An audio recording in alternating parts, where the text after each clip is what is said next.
Microphone on. That's what happens when you're here on one night. You just can't get the staff these days. YTS. We'll try that again. I'm going up. I'm coming back. Good evening, Leeds. Good evening. Fantastic. You're right in the balcony? As long as it's loose. Now, as I say, my name is Jonathan Royle and I'm a mind reader. Unfortunately, we don't have much time here this evening, so I'm going to be really, really quick. So, the gentleman here, sir. Before the show, I took 3 cards. The 2 of clubs, the 8 of hearts and the jack of spades. Now, I've done something to one of these cards, but I can't tell you yet, otherwise it defeats the object of the entire thing. You might be influenced by the jack of spades, because it's the only court card there. You may be influenced by the 8 of hearts, because it's the only red card there. Or you might think, I'll out-trick him and I'll go for the smallest card.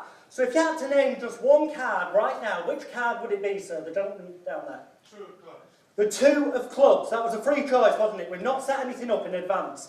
Now, if you'd have picked the 8 of hearts, nothing special about that. If you'd have picked the jack of spades, nothing special about that. But thankfully, I managed to predict in advance that you would indeed pick the 2 of clubs. The only one with a red back. Thank you. Now, obviously, to read minds, we need volunteers. So ideally, I need 4 perfect strangers, please. If you could be so kind. And I'm sure that if these 4 people make their way up to this wonderful here stage, everyone will give them a huge round of peer group pressure. Thank you very much indeed, sir. Just walk that way, that's fantastic. And just come over here. Just stand there on that circle, just about there, under the 10-ton weight, that's perfect. Volunteer number 2, if you could spot this way, thank you very much indeed. So give me a round of applause as well. Just stand there on the track here, that's wonderful. Thank you very much for coming up, sir. If you could just stand there, that's brilliant. And finally, this lady, a final round of applause. Thank you very much indeed. Very great for you all to get up here. Now, as you're nearest to me, and because we haven't got much time, okay, I'm sorry, I'm going to be a little bit rude and not ask you names. I'm going to give you new names. You're now number 1. You're now number 2, you're number 3, and number 4. That's nice and easy for everyone, including myself, to remember.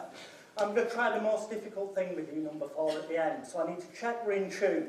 So I've got 3 coloured envelopes here already at the start. We've got green, which is the colour of jealousy. Okay? We've got blue, which could be the colour of water. We've got red, which could be the colour of anger. There's positive traits to these colours as well, but I'm hoping that you'll be influenced by the colours to pick the ones that I hope you do. So please, just choose, name a colour for me now, if you would be so kind. Blue. Okay? You sure about that? Take the blue one, keep tight hold of it for now. That leaves me with green, the colour of jealousy, and red, the colour of anger. If I open up the red envelope, and from there pull this out, you will see that inside we have something that says, do not choose. We'll get rid of that for a moment. Also, we've got the green envelope. I open that up, and inside there's also a piece of paper that says, do not choose. Number 4, if you could be so kind to open your envelope. And take out what is inside, open that up and read it out nice and loud for everybody. I predict that you will choose the blue. Ladies and gentlemen, I predict that you will choose the blue envelope. You're going to be perfect for this, that's fantastic. I hope that I can tune in to the other 3 of you as closely, because when I go home tonight, my daughter, and I've got a picture of her here, Ashley, she's 2.5, and she'll say to me, Daddy, because I'll have to ring her after, she'll say, Daddy, were the audience really, really nice for the loads of people there? And I'll say, yes, they were, darling. And she'll say to me, Daddy, when you walked on, did they all clap and scream? And I'll say, yeah, they did, darling. And she'll say, you know, when you read the first 3 people's minds, if we get it right, I hope we do, did it go well? And I'll hopefully be able to say, yes, it did. And then she'll say, Daddy, did you get the lastest, the most difficultest one right? And I hope to be able to say yes to her. And if I can, then she'll say, oh, well, was it like that time a long time ago when you got it right? And everyone in the audience at the end, as the final person went back to the audience, all stood up and clapped and cheered. Well, ladies and gentlemen, you won't want me to disappoint that little girl, would you? But on a serious note, who here had a VHS video player when we used to have that? Yeah, okay. Who is as sad as me that they had a video book? You know where you kept a note of what tapes had what programmes recorded on? And which had blank space left. A few of you, I can tell by the laughs there. Well, I've got a similar thing for my daughter, except it's cartoon characters and film characters. Different characters of different DVDs that she's got. We play a game to help her get to bed at night, because she won't always be decisive and decide which actual DVD she wants. So the game we play is, that we've got number cards, and we're teaching her to, obviously, she's getting more and more words now. We started this when she was a lot younger. So what I'd like you to do is just say, stop, sir. You could have stopped there, number 13. Just take that, hold it against your chest. I don't want to see it, okay? Just say, stop. Stop. You could have had number 21, but take that, hold it against your chest. Keep it nice and close. Stop. Stop. Okay, could have been number 4, it isn't. Hold it against your chest. And definitely don't let me see yours, because we're going to do something really difficult with you. So just say, stop. Stop. Could have been number 3. It's not. Take that, hold it against your chest. We've now each got a random number. Now, those numbers are very important, because what we have here is Ashleigh's DVD book, my daughter, that I borrowed from her. And each page in this book has got a number on it, okay? So I'm going to give this book to you, sir. And I'm going to walk away. I'd like you, when I'm not looking, to look at your number, find out what number is on that card, and find that page in the book, and tell me when you've done that. So can you quickly look at your card? Yeah? Have you done that? Yeah. Then find that page number in the book. Tell me when you've done that. And then just the page that corresponds with that number, remember just one of the images from that page. Remember it, yeah? And then close the book. And pass it to person number 2. I'll take that card off you. Thank you very much. We'll get rid of that. Person number 2, can you look at your number card? And then find the corresponding page with that number. And when you've done that, remember just one of the images. You've done that, yeah, and pass it to person number 3. That's fantastic. We can get rid of that. Person number 3, if you could look at your card, I think you're getting the idea now.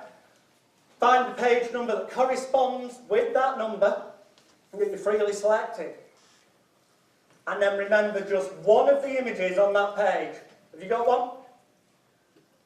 Yeah, close the book, hand it to person number 4, but please do not open the book yet. We'll get rid of the card. The first 3 people, person number 1, 2 and 3. Think of your images you've got in mind.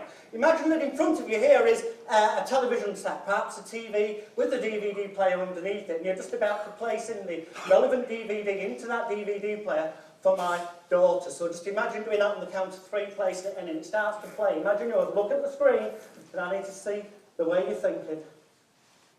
Okay, we're going to go for this. Don't say anything, don't tell me anything until I ask you.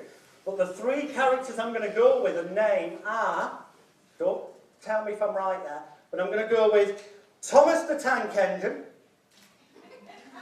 Bob, it's the kid's book, it's my daughter's, Thomas the Tank Engine, Bob the Builder, and I think Scooby-Doo. I'm going to come to you first, sir. On the count of 3, if I name the character that you freely chose and it was in your head, please just shout out hallelujah and then make your way back. Everyone will give you a huge round of applause. 1, 2, 3. Bob the Builder, is it correct? Yeah, we said Bob the Builder. Give him a round of applause to go back to the audience. Fantastic. Don't say anything, but on the count of 3, if I named yours, just say hallelujah. 1, 2, 3. Hallelujah. Give him a round of applause and go back to the audience. Fantastic. Person number 2, if I named yours, just say hallelujah on the count of 3. 1, 2, 3. Hallelujah. Give him a round of applause and go back to the audience. Now, there's only one person, so I can ask your name, darling. What's your name? Laura. Okay. Now, the thing is, I realised that perhaps because my daughter uses that so often, peripheral vision, I may have noticed roughly where the book opened, and I know which 6 characters were on that page, and I know what she picks most normally, so what is most likely to have been chosen. So I thought the only way to truly know if I was reading somebody's mind was if I was blindfolded. So I'm going to blindfold myself. While I'm doing that, I would like you to look at your number card, okay? Look at it. And then, do me a favour, because I can't see a damn thing. Could you just get my hand and bring me forward a bit, please, Laura? Thank you. Look at your number card. Then find that page in the book. And when you've got that page, tell me. Remember, one image from that page, then close the book and place it onto the table, wherever that goddamn is now.